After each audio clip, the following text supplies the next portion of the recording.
வணக்கம். வாழ்க வளமுடன். என்னுடைய பெயர் மாதவன். நான் பெங்களூர்ல இருந்து பேசிக்கிட்டு இருக்கேன். இந்த கருத்தரங்கிற்காக முதலில் நாம் விளங்கிக் கொள்வோம். வெட்டவெளி என்றால் என்ன? வெட்டவெளி என்பது தத்துவமும் அறிவியலும் சந்திக்கும் இடம். குவாண்டத்தின் உண்மை என்ன என்றால், வெட்டவெளி என்பது ஒன்றும் இல்லாதது அல்ல. பாரம்பரியமாக கவனிக்கும் பொழுது வெற்றிடம் பொருள் இல்லை, ஆற்றல் இல்லை என்பார்கள். அந்த கருத்து இன்றைக்கு மீறப்பட்டிருக்கிறது. உண்மை என்னவென்றால், வெற்றிடம் என்பது மிகுந்த செயற்பாடு கொண்ட அடிப்படை நிலை. குவாண்டம் கண்டுபிடிப்பு, quantum vacuum, zero point energy, vacuum fluctuations, அந்த தத்துவ ஒப்புமை சூன்யம், அபாவம் அல்ல, அது சாத்தியங்களின் கரு. எதுவும் இல்லை என தோன்றும் இடம் உண்மையிலேயே அனைத்தும் உருவாகும் இடம் என்பதை நாம் அறிந்து கொள்ள வேண்டும். குவாண்டம் அதிர்வுகள் உருவாக்கத்தின் விதை. இந்த அதிர்வுகள் தானாக தோன்றுவது என்பது ஒரு புறம் இருக்க, அது தோன்றி தோன்றி மறைகின்றன என்பதுதான் நிச்சயமான ஒரு உண்மை. தோன்றி அப்படியே நிலைத்திருப்பதல்ல, அது மாறுகிறது, மறைகிறது. காரணமில்லா நிகழ்வுகள் போல தோன்றினாலும் அதுவேதான் அடிப்படை ஆற்றலின் இயல்பு. அது காரணம் இல்லாமல் தோன்றுகிறது, காரணம் இல்லாமல் மறைகிறது. உருவாக்கம், ஒவ்வொரு அதிர்வுகளும் வெற்றிடத்திலிருந்துதான் நிகழ்கிறது.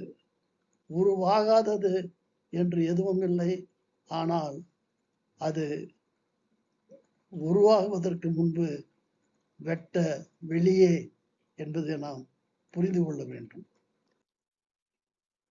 ஐசன்பர்க் அனிச்சய விதி.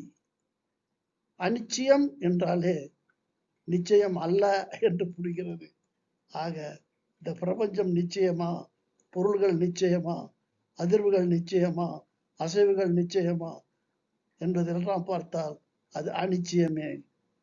Uncertainty principle. ஒரு துகளின் இடமும் வேகமும் ஒரே நேரத்தில் முழுமையாக அறிய முடியாது. அதன் ஆழமான அர்த்தம் இயற்கையின் அடிப்படை நிலை நிச்சயமின்மை. அந்த நிச்சயமின்மையே சிருஷ்டியின் வாயில்.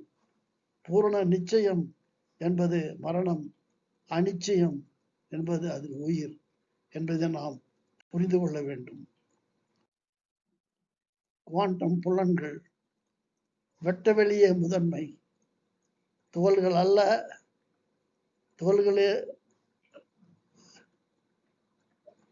துகள்கள் அடிப்படை அல்ல, புலங்களே அடிப்படை.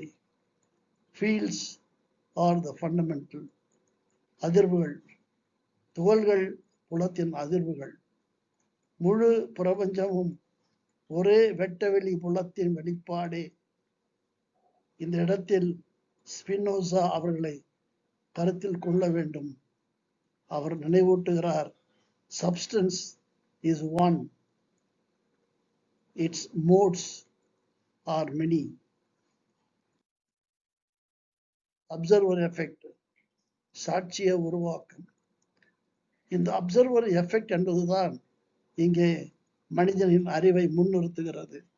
அறிவின்றி காட்சி இல்லை, மனிதனின்றி பிரபஞ்சமே இல்லை. குவாண்டம் உலகில் பார்ப்பவன் பார்த்ததையே மாற்றுகிறார். தத்துவார்த்தம், சாட்சி இல்லாமல் உலகமில்லை. விழிப்புணர்வே வெளிப்பாட்டின் காரணம். வேதாந்த ஒப்புமை, சாட்சி இல்லாமல் ஜெகம் இல்லை என்பதை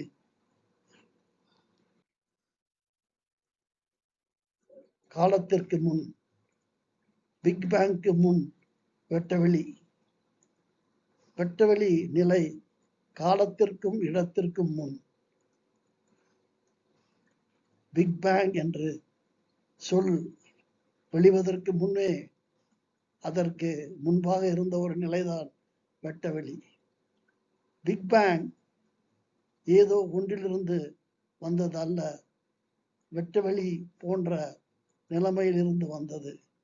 த எமர்ஜென்ட் பினோமினோ, ஸ்பேஸ் டைம் கூட எமர்ஜென்ட் பினோமினோ. இன்றைய கோட்பாடுகள் காலமும் இடமும் வெட்டவெளியின் விளைவே. வெட்டவெளி என்பது காலத்தின் விடத்திற்கு முன்னால் இருந்தது என்பதை அறிக. ஒருங்கிணைந்த தத்துவ கூற்று. குவாண்டம் இயற்பியல் வெற்றிடம் உயிர் அற்றது அல்ல. வெட்டவெளி தத்துவம் அனைத்தும் அங்கிருந்தேதான், அதிலிருந்தேதான் உருவாகிறது. இரண்டும் ஒரே உண்மையின் இரு மொழிகள். வெட்டவெளி அன்பர்களே ஒரு வடிவமில்லா ஆற்றல். வெட்டவெளி என்பது வெறுமை அல்ல, அது வடிவமில்லா ஆற்றல். குவாண்டம் இயற்பியல் அறிவியல் மொழியில் சொல்வது இதையே என்பதை உணர்ந்து கொள்வோம். அனைவருக்கும் எனது நன்றி. வாழ்க வளமுடன்.